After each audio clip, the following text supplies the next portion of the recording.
How's it going, YouTube? Happy Tuesday afternoon. Evening, I suppose.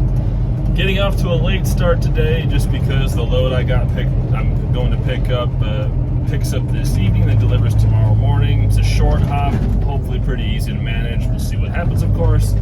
But the reason I'm talking about this subject is because the load I was originally on was a beer load from Chicago down to the Carolinas. It was going to be it was a two-stop load. I know the broker pretty well, good guy, but it's one of those things where I was doing my due diligence to make sure that all of the I's were dotted, all the T's were crossed, so that no issue would befall me, as it were, because there is a safety blitz on right now. Today, tomorrow, and Thursday, I believe, where DOT in the lower 48 essentially are stopping trucks at random and performing level 1 inspections to make sure that people are compliant, their equipment's in good working order, and all things of that nature. And of course, one of the things checking for compliance on is, do you have permission to haul the freight that you are hauling? Are you permitted to do so? Like, if you're hauling hazmat but you don't have a hazmat permit, you're going to have a bad time. The same is true for alcohol. Now, my previous carrier, GP Transco, was pretty good about this. The permit book I had with them was pretty thick, and included in that permit listing, including the permits that I had with them, was a Kentucky alcohol and beverage control permit. Because Kentucky being essentially the home for U.S. bourbon and a good portion of whiskey as well, along with our friends over in Tennessee, they require a permit for any trucking company or any motor carrier seeking to come into Kentucky to collect alcohol, to bring alcohol to Kentucky for delivery, or to pass through the state of Kentucky or the Commonwealth of Kentucky with alcohol on board as freight. It doesn't matter what the alcohol type is, does not matter the alcohol by volume in the individual containers of the alcoholic beverage, whether it's the bottle, the cask, the keg, whatever. This is from the Kentucky government itself. Like, I called the office to deal with this, to make sure that I had my head on straight, and real nice lady at the Kentucky Alcohol and Beverage Control office told me, yes, it does not matter what the alcohol is. If it is an alcoholic beverage in any capacity, you must have our permit to come to or through Kentucky. Doesn't matter what you're doing here, but you've got to have this permit.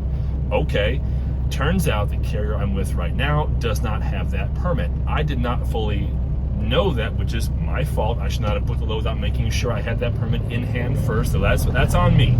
Fortunately, the broker was very understanding, because they had moved alcoholic loads with us before, and again, we know the guy. He's our rep there, really good guy. So this is kind of more of a misunderstanding more than anything else, because everyone seemed convinced that, oh yeah, you can do this, you don't need an extra permit to haul beer. Turns out you do. It also turns out Indiana is the same way, because I was going to pick up this load in Chicago, and then I was going to pass through Indiana, pass through Kentucky, and then go on from there into states that don't require permits to transport alcohol to make my delivery in the Carolinas. Correction, I think North Carolina does require a permit. I've had to do a lot of learning in the last, this morning, about the situation to kind of inform myself about the do's and don'ts of transporting alcohol, because I've done a bunch of alcohol loads in the last couple of weeks. I was out west. I did a beer load out of, I did a return materials load to Aurora, Colorado, to the Budweiser distribution center there, and then I also did an alcohol load out of Aurora up to Montana. And as far as I can recall, none of those states had any issue with me transporting alcohol without having any kind of documentation to specify that I could, except for being of legal age on my driver's license. So that was all fine. But it's one of those things where, because it is a safety week, there's a safety blitz on. If you get stopped and the load you're carrying is not a load you are permitted to transport, that load essentially gets impounded. And then now that means the trailer it's on gets impounded, and that creates problems because I own that trailer that I'm pulling behind me now. It's not a company trailer, it's my trailer. So if I got caught with that load of booze in Indiana or in Kentucky, and they said, yeah, you don't have a permit, we're going to impound this load until we get this sorted out, that means my trailer has to sit for God knows how long until that whole process gets worked through. And I'm like, yeah, we can't do this. So I talked to the broker. It's like, yeah, we don't have the permits that we need to guarantee that we are completely legal to transport alcohol through these two states. The best course of action is to recover the load, and we'll just, on our side of the house, we'll just get this worked through so that next time we're going to be compliant, it'll be fine. The guy was like, yeah, dude, this is great. Thanks for finding this out, because I didn't know this myself. This is good information for me, because now I'm passing this up the chain to my boss and to our customers, so that people who previously might have been non-compliant now will be more aware, at least in theory. It still is the responsibility of every driver and every carrier to make sure that they are properly permitted for any load they seek to transport. Like, as I get into establishing my own operating authority, I am not going to be seeking to do hazardous materials loads. However, brokers are essentially required to document loads on the load board as whether or not they're hazardous or not, if they're hazardous materials that require placards. And general freight carriers can move non-hazardous materials or hazardous materials that do not require placards. But if they require placards, you've got to have the permit to do it. You've got to have a hard copy with you in your permit book, and you've got to have the insurance to do it as well. Whereas alcohol is a general commodity and is covered under general cargo insurance, at least to the best of my knowledge. But there are roughly half the states of the union require individual carriers to have an alcohol carrier's permit of some capacity in accordance with their state laws and regulations in order for drivers to transport alcohol to or through the state, or to enter the state to collect the alcohol load and then move it out of the state line. Now, a lot of these states are different. Some states only have requirements for if you're going to be picking up or transporting within the state lines. If you're passing through, they may not care. And there's a little handy link that I found that has it broken down from this past June.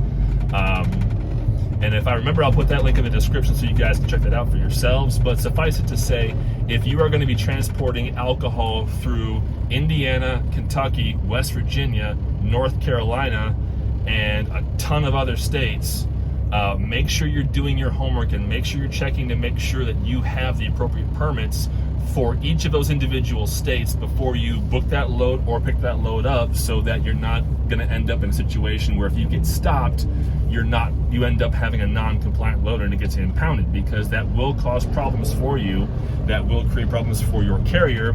And if the equipment is yours, that equipment has to essentially sit until that issue can get resolved and the legal niceties are then taken care of and everyone becomes compliant. So it's a huge headache to go through, because each individual state has their own different requirements. And with the state of Kentucky, the yearly alcohol permit, two things about it. The one good thing is that you buy that permit, that is good for your entire fleet for 1 year. And if you purchase that permit after July 1st, they prorate it for half the year essentially. But if you buy it before July 1st, you're paying the whole year fee, okay? That's $210 for that permit for 1 year. Now, if you're going to be like me and you're just doing general freight and alcohol is not a routine commodity that you are transporting, that is not a permit you may seek to wish to have. But if you want to be able to transport alcohol or pick up alcohol or move alcohol loads in, through, to, or out of the state of Kentucky, as well as Indiana and several other states, you've got to have your permits in order, and that includes having carrier permits from the issuing state bodies in those individual states. There's no federal catch-all for alcohol. It is governed on an individual basis by different states. Like, for example, Illinois does not have a requirement for carriers to hold an alcohol transportation permit of any sort. You just got to be able to be lawfully able to move that load as a commercial driver, okay? Which means probably you're over 21 years old, and you've got a functional CDL that's legal, and your brain actually works and your body can function, and you can actually perform the duties of driving the truck, okay? So you can move the load through Illinois. There's a lot of other states that think the same way. Missouri, I believe, is the same way. But again, I'm going off memory. I don't have that page in front of me.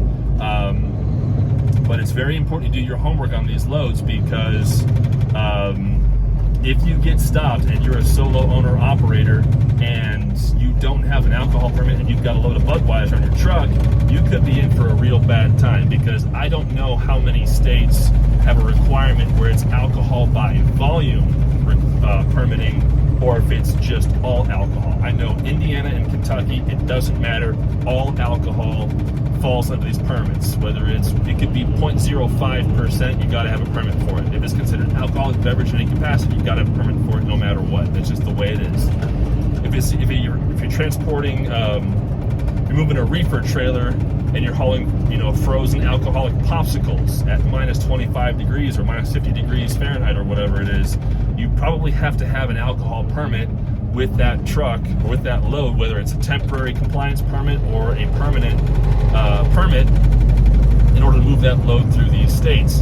And the best way to go about this to make sure you're protected and you're taking care of yourself and dotting your I's and crossing your T's is to call the individual states that you are most likely to be doing business in or through, to make sure that you will end up being compliant in the event you transport one of these loads or one of these commodities through these states. Because both state bodies were very clear. It does not matter what your purpose in the state of Indiana or Kentucky is. If you are transporting alcohol, you must have our permit in your permit book.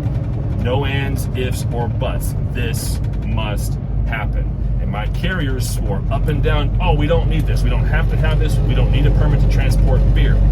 I didn't believe them, and I'm glad I didn't, because now I am better informed than I was yesterday last night when I went to bed, okay?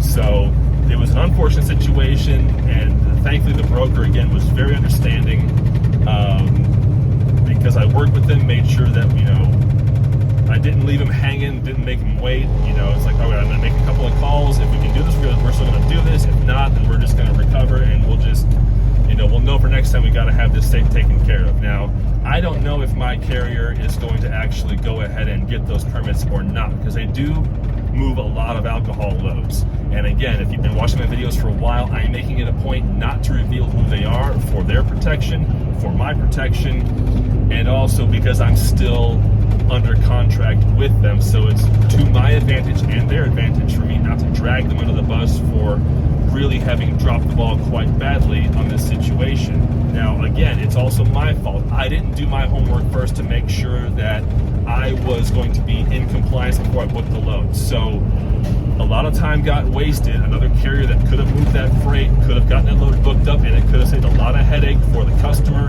and the broker to make sure that load just got taken care of. All right, so that's on me. That's my mistake. But making it right and ensuring compliance and making sure brokers and customers and carriers and drivers aren't getting screwed over, that's an everyone job. Like, we've all got to work together in this respect. But if you're an owner-operator, it's doubly on your shoulders, because if it's your truck and your trailer, you've got to make sure that whatever goes in that box, you are lawfully able and permitted to transport. Because if you get caught with a load where you end up not being compliant or permitted, you're screwed. There's just no two ways about it. Anyway, YouTube, thank you so very much for watching. Hope you made it all the way through my ramble here. I will try to remember to put that link to that alcohol transporting summary in the description, so you guys check it out for yourselves. And with that, I will see you down the road. Take it easy.